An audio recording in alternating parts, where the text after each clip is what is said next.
Mas para Deus tudo é possível.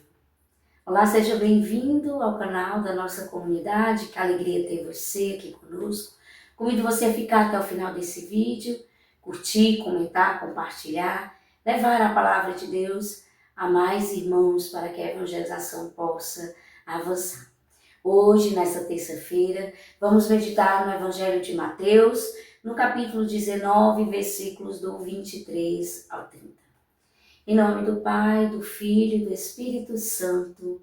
Amém. Então Jesus disse aos discípulos: em verdade vos digo, dificilmente um rico entrará no reino dos céus. E digo ainda, é mais fácil um camelo passar pelo fundo de uma agulha do que um rico entrar no reino de Deus. Ouvindo isso, os discípulos ficaram totalmente perplexos e perguntaram: quem, pois, poderá salvar-se? Olhando bem para ele, Jesus lhes disse: para os homens isso é impossível, mas para Deus tudo é possível. Em seguida, Pedro tomou a palavra e disse: olha, nós deixamos tudo e te seguimos. Que haveremos de receber? Jesus respondeu: em verdade vos digo, quando o mundo for renovado e o Filho do Homem se assentar no trono de sua glória, também vós, que me seguistes, haverei de sentar-vos em 12 tronos para ajudar as tribos de Israel.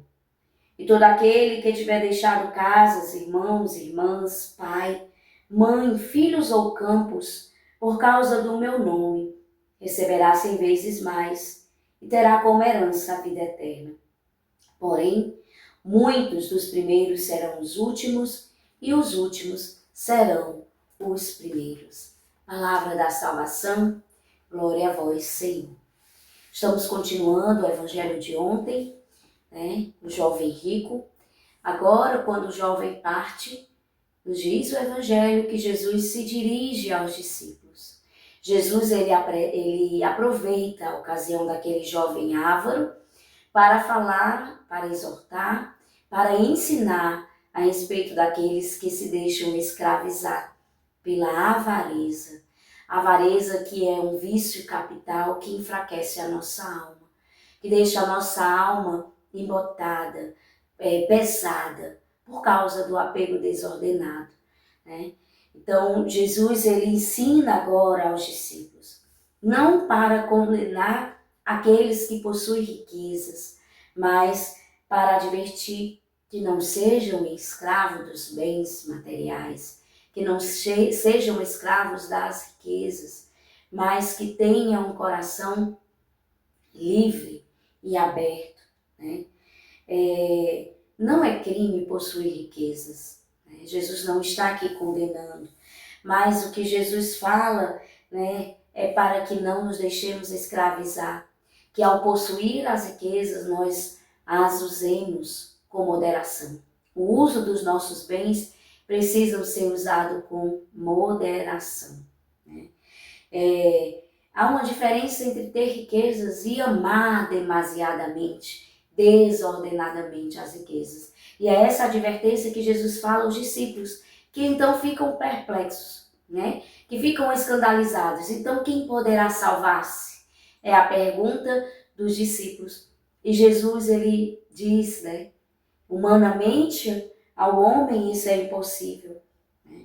Mas a Deus é possível, né? É uma obra de Deus. É Deus que nos dá, pelo seu Espírito, a graça de ordenar a nossa vida. É Deus que nos dá a graça de nos convertermos, que nos livra, nos liberta de todos os nossos apegos. Isto é uma obra de Deus, é uma obra do Espírito.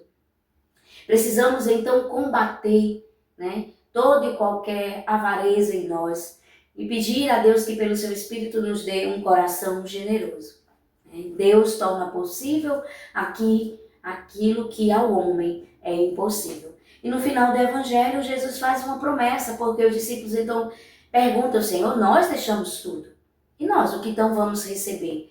Né? Já que somos pobres, já que te seguimos na pobreza, no abandono, a renúncia de tudo. E Jesus faz uma promessa então aos discípulos. Né? Aquele que prefere a fé, aquele que deixa tudo, né? Que prefere a fé a toda a fé, todo o coração, a deixar pai, mãe, primo, irmãos, aquele que prefere a fé às riquezas, aos prazeres do mundo, receberá centuplificado e possuirá a vida eterna. Né? Então essa é a promessa. Né? Ao deixarmos tudo, temos a certeza da recompensa eterna. Deus faz aquilo que é humanamente impossível, nós não podemos nos salvar, mas ao abrir o nosso coração, é Deus que realiza esta salvação em nós. Deus te abençoe.